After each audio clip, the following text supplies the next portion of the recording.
I'm now going to solve the second question on the strings, pulley, and gravity sheet. So again, two masses attached by a string with a pulley in between. This one's just hanging. This one's going to get dragged across. So when I let go of this 25 kilogram mass, it's going to drop. As it drops, the 30 kilogram mass moves across the table. First thing you always do is draw the free body diagram. So let's do that. For the 30 kilogram mass, you're just going to draw it as a box. The only force there is the force of tension. Force of tension. The other mass, 25 kilograms, is hanging. Pulling it down is the force of gravity. So we know force of gravity is equal to mg is equal to 25 times 9.8. When I punch that into my calculator, I get 245. Now I write down the F-net formulas for both of them.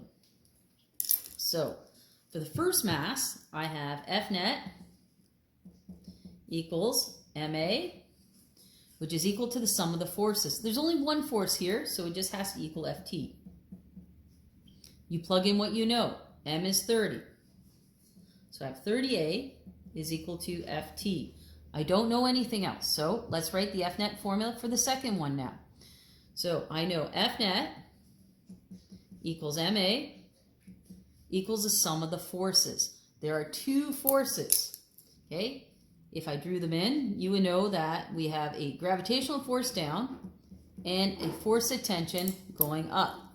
You write down the bigger one first. The mass is falling down, so that means the downward force is actually larger. So I'm going to write down the force of gravity plus the force of tension. Plug in what you know. Mass is 25, so I have 25A is equal to the gravitational force, which is 245, minus the tension force. The reason tension is negative is because it's in the opposite direction. Gravity is going down, tension is pulling up. We want to solve for both A and T here, Ft. Ft is equal to 30A, so I'm going to use substitution. I'm going to simply put this into the other formula. So wherever I see an Ft, I'm going to put in 30A. So let's solve now using this formula. I have 25A is equal to 245 minus 30A. Minus 30A. All right, to get the 30A onto this side, we do the opposite of minus 30, which is plus 30A. 25 plus 30 is 55. So I have 55A is equal to 245. Now I want to get A alone. The opposite of multiplying by 55 would be to divide by 55.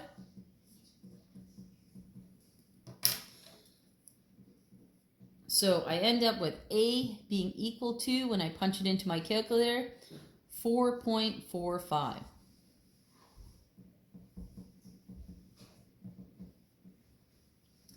I've now solved for A. So that's what the question asked. But just for fun, let's solve for the tension as well, because sometimes I'll ask you to solve for tension. Well, I have two tension formulas. I can put this number into the first formula, or I can put this number into the second formula. This one's easier, so I'm going to do that one. I know force of tension is equal to 30A. So I'm going to go 30 times 4.45. And when I do that, I get 133.6. So I've now solved for the acceleration and the force of tension.